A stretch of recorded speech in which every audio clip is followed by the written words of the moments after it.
আসসালামু আলাইকুম dear viewers. সেনাপ্রধান জেনারেল ওয়াকারুজ্জামান ৬ নভেম্বর ইন্ডিয়ান সেনাপ্রধান জেনারেল উপেন্দ্র দ্বিবেদীর সাথে ভার্চুয়াল মিটিং করেন। সেই মিটিংয়ের ডিটেলস পাবলিক করা হয়নি। আমরা শুধু জানি যে দুই চিফ কথা বলেছেন। পারস্পরিক স্বার্থ সংশ্লিষ্ট এবং প্রতিরক্ষা সহযোগিতা বিষয়ক আলোচনা হয়েছে।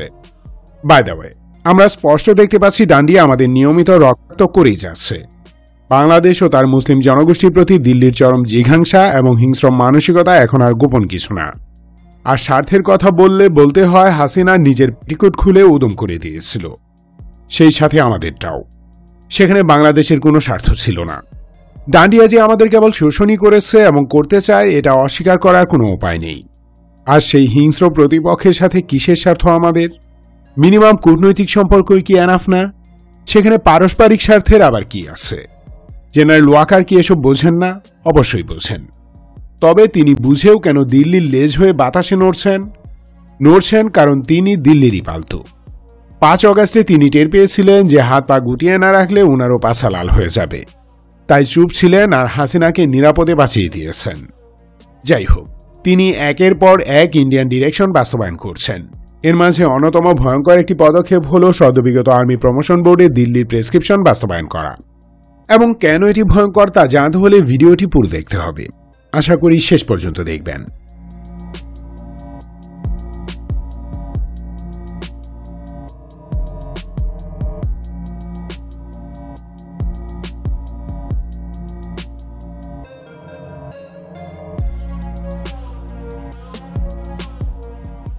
হাসিনার যোগসাজশে দিল্লি বাংলাদেশ সেনাবাহিনীকে কন্ট্রোল করার প্রাণান্তকর চেষ্টা করে যাচ্ছে। এই চেষ্টার মূলে ছিল সদ্যসমাপ্ত আর্মি প্রমোশন বোর্ড। প্রতি বছর অক্টোবর-নভেম্বরে সেনাবাহিনীর অফিসারদের প্রমোশনের বোর্ড বসে। এবারও বসেছিল। হাসিনা বিগত ১৫ বছরে প্রায় প্রতিটি দেশপ্রেমিক সেনা অফিসারকে প্রমোশন বঞ্চিত করেছে। বাংলাদেশের স্বার্থবিরোধী কাজে বাধা বা বিরোধিতা করার অপরাধে কিংবা দেশকে ভারতের হাতে তুলে দেওয়ার প্রতিবাদ করার কারণে এসব অফিসাররা প্রমোশন বঞ্চিত হন। অনেকে তো হাসিনা মেরেই ফেলেছে। এবার জেনারেল ওয়াকার নিজে কথা দিয়েছিলেন যে হাসিনার আমলে সুপারসিডেড সকল অফিসারদের প্রমোশন দেয়া হবে, কিন্তু আলটিমেটলি তা করেননি।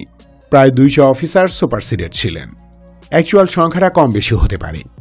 যতদূর জানা গিয়েছে, সুপারসিডেড এসব অফিসারদের মাঝ থেকে এবার ৬-৭ জনকে প্রমোট করা হয়েছে।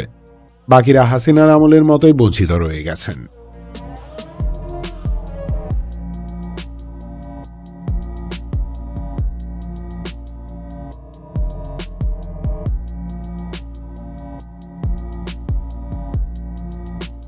সুপারসিডেড অফিসারদের ডুয়ে প্রমোশন না দেওয়ার পিছনে কারণ খুব স্পষ্ট। এসব অফিসাররা প্রমোশন পাননি মূলত ডান্ডিয়ার আগ্রাসনের বিরোধিতা করার কারণে। হাসিনা, আওয়ামী লীগ এবং রামবাম চুয়ারদের একটাই মিশন, তা হল যে কোনো মূল্যে বাংলাদেশকে ডান্ডিয়ার করদরাজ্য বানানো। এই জন্য তারা হাজার হাজার মানুষ খুন করেছে। সেখানে কয়েকশো আর্মি অফিসারকে প্রমোশন বঞ্চিত করা তো ডাল ভাগ। এখন জেনারেল ওয়াকার কি জন্য এসব অফিসারদের প্রমোশন দিলেন না কারণ এতে তার প্রভুরা বেজার হবে। তিনি তার প্রভুর ইশারার বাইরে যেতে পারেন না। যাই হোক, এবারও প্রমোশন বোর্ডের চেয়ারম্যান ছিল হাসিনার একান্ত অনুগত এক। সে নিজ দায়িত্বে এবারও দেশপ্রেমিক সুপারসিডেড অফিসারদের বাদ দেয়। তারপরও হয়তো লোক দেখানোর জন্য হলেও ১৫-২০ জন অফিসার প্রমোশন লিস্টে থাকতেন। কিন্তু এরই মাঝে ৬ নভেম্বর জেনারেল ওয়াকারের সাথে ডান্ডিয়ান পায়ুসেনা প্রধানের কথা হয়। সেই মিটিংয়ের পরই হাসিনার আমলে বঞ্চিত অফিসারদের প্রমোশন এবারও বাতিল করা হয়। অর্থাৎ ডান্ডিয়ার ইশারায় প্রমোশন পর্যন্ত বাতিল করছেন জেনারেল ওয়াকার। এসব অফিসাররা প্রমোশন পেলে বিশেষ কিছু কমান্ড তাদের হাতে চলে যেত।